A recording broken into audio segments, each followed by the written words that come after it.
نہ بیٹھنے کے لیے کرسیاں، نہ پنکھا چلانے کے لیے بجلی، اور نہ ہی مناسب چار دیواری۔ یہ بلوچستان کے دارالحکومت کوئٹہ کا ایک سرکاری اسکول ہے۔ صوبائی حکومت نے ایک استاد فراہم کیا ہے، ایک کچے پکے مکان کو اسکول قرار دیا ہے، اور بس۔ جتنی دیر تک سایہ ہوتا ہے تو وہاں بچے بیٹھے رہتے ہیں، تو بچوں کو ہم جو ہے پڑھاتے ہیں۔ نہ ہمارے پاس کوئی سہولت ہے، نہ بلڈنگ ہے، نہ واش روم وغیرہ، وہ تو بعد کی چیزیں، گیس بجلی وغیرہ، تو پانی تو جب پہلے بلڈنگ ہی نہیں ہوگی۔ باقی جو غریب غربا لوگ ہیں، ابھی بھی اس ٹائم بھی ہمارے پاس جو ہے 100 سے 140 اتنی تعداد ابھی بھی موجود ہے۔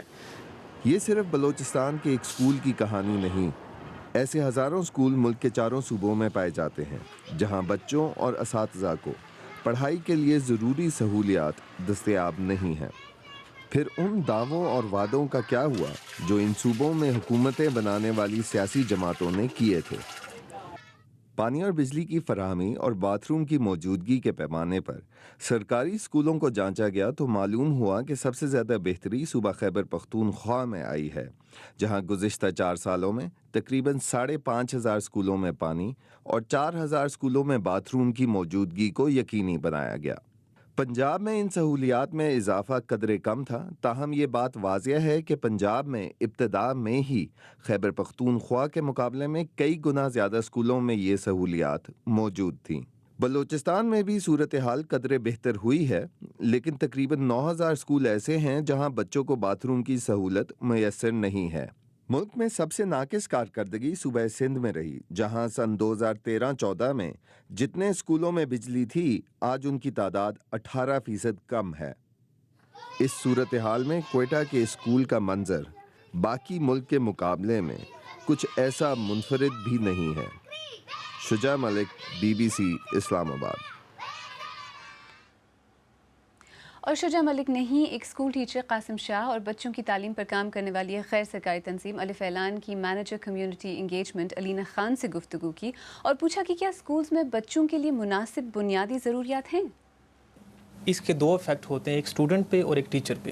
اسٹوڈنٹ پہ جو سب سے مین افیکٹ آتا ہے وہ ان کی صحت پہ آتا ہے۔ اگر پانی موجود نہیں ہوگا یا پانی گدلا ہوگا تو اس صورت میں انہیں اسپیشلی جو خاص کر ڈائریا کی بیماری بہت زیادہ ہمیں فیس کرنے میں آتی ہے، اور جب بیمار بچے زیادہ ہوں گے تو وہ اسکول سے ایبسینٹ بھی ہوتے ہیں، اور اس کے ساتھ ساتھ جو دیگر پرابلم آتی ہیں وہ اگر پانی موجود نہیں ہے تو پھر ٹوائلٹس بھی ہم وہاں پہ موجود نہیں ہوں گے، اور ٹوائلٹس کی کمی میل کے لیے اتنی پرابلم نہیں ہوتی، لیکن فیمیلز کے لیے وہ بہت زیادہ پرابلم ہوتی ہے کہ وہ فیمیل جب اسپیشلی 5ویں کلاس سے اوپر جاتی ہیں تو پھر وہ اسکول میں جانا پسند نہیں کریں گی، اور اسپیشلی جو ہمارا پنجاب کا ایریا جو دیہی علاقہ ہے وہ والدین بھی بچوں کو اسکول بھیجنا پسند نہیں کریں گے، اسپیشلی بچیوں کو جہاں پہ ٹوائلٹس موجود نہیں ہیں، چونکہ انہیں ٹوائلٹس کے لیے پھر آؤٹ ڈور جانا پڑے گا۔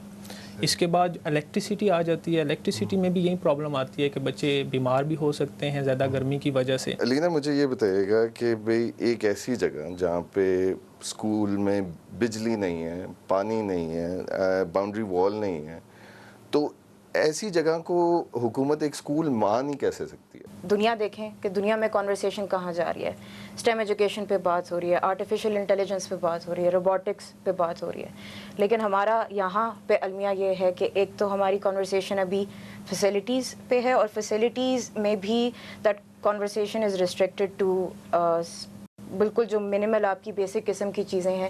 تو ابھی پاکستان میں 7,500 ایسے اسکول ہیں جہاں پہ فیمیل اسکول ہیں جہاں پہ ٹوائلٹ کی فیسلٹی اویلیبل نہیں ہے، پر وہ 7,500 اسکول آپ کے اوبیسلی اعداد و شمار میں ایز فنکشنل اسکولس کاؤنٹ ہوتے ہیں، جو کہ ایک بہت بڑا المیہ ہے۔ جب آپ پڑھانے جاتے ہیں اور بجلی نہیں ہے تو آپ کو اپنا بیہیویئر کیسے اڈیپٹ کرنا پڑتا ہے، یا پانی نہیں ہے تو کیا آپ کیا چیزیں کرتے ہیں ان مشکلات کا سامنا کرنے کے لیے؟ اگر تو پانی نہیں ہے تو ہم تو کوشش یہ کرتے ہیں کہ ہم قریب سے کہیں سے پانی منگوا لیں کسی قریبی گھر سے، تاکہ ہم نے بچوں کو فیسیلیٹیٹ کرنا ہوتا ہے۔ بجلی نہ ہونے کی وجہ سے ہمیں بہت زیادہ مشکلات ہوتی ہیں، چونکہ باہر دھوپ ہوتی ہے اور کلاس کے اندر ایک کلاس میں 80 to 90 بچے بیٹھے ہوتے ہیں۔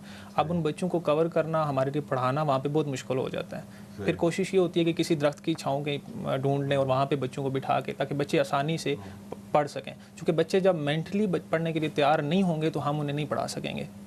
تو بچے اس حوالے سے کمپلین کرتے ہیں؟ کمپلینٹ تو وہ کرتے ہیں، ان کی کمپلینٹ صرف ٹیچر سنتا ہے. اگر وہ ہیڈ صاحب کے پاس جائیں گے تو ہیڈ صاحب نے تو ان کی کمپلینٹ نہیں سننی، اور ڈپارٹمنٹ سے کوئی آئے گا نہیں ان کی کمپلینٹ سننے کے لیے. اچھا، مختلف صوبائی حکومتیں، کیونکہ آپ سرکاری ملازم بھی ہیں، مختلف صوبائی حکومتوں نے مانیٹرنگ سیل بنائے ہیں، تو وہ مانیٹرنگ سیل جو جب جا کے دیکھتے ہیں کہ حالات خراب ہیں، تو اس وقت کیا اسکول کی انتظامیہ ان سے کہہ پاتی ہے کہ یہ مسائل ہیں؟ نہیں، مانیٹرنگ میں ہر چیز ان کے سامنے ہوتی ہے اور رپورٹ اوپر جاری ہوتی ہے، لیکن اس پہ کوئی ایکشن نہیں ہوتا. کیونکہ مانیٹرنگ والے جب آتے ہیں تو وہ پانی کو بھی چیک کرتے ہیں، الیکٹریسٹی چیک کرتے ہیں، اس کے بعد ٹوائلٹس چیک کرتے ہیں، number of class room check کرتے ہیں. اور اب بھی اگر آپ PMIU کی سائٹ دیکھیں تو وہاں پہ ہر اسکول کا مکمل ڈیٹا موجود ہے. قاسم نے جو یہاں پہ بات کی مانیٹرنگ رجیم کے حوالے سے، وہ کافی حد تک مطلب پنجاب میں آپ مانیٹرنگ رجیم کو دیکھتے ہیں تو اٹس ویری کمپریہنسو، بہت ٹائم ایفیشینٹ بھی ہے، ڈیٹا کافی جو ہی جمع ہوتا ہے اسی وقت شائع بھی ہو جاتا ہے. تو وہ جو ایک evidence based informed policy making کے لیے وہ ڈیٹا کارآمد آتا ہے. لیکن اس میں بھی آپ اگر صوبائی سطح پہ دیکھیں تو کچھ جو آپ کو بہت سے گیپس ملیں گے ڈفرینٹ صوبوں میں جو مانیٹرنگ رجیم ہے. کلوز اسکولس کا ہم بہت ایک ایشو فار انسٹنس سنتے ہیں، تو وہ انہی مانیٹرنگ رجیم میں جو گیپس ہیں اس کی وجہ سے وہ ایشو آپ کو دیکھنے میں نظر آتا ہے.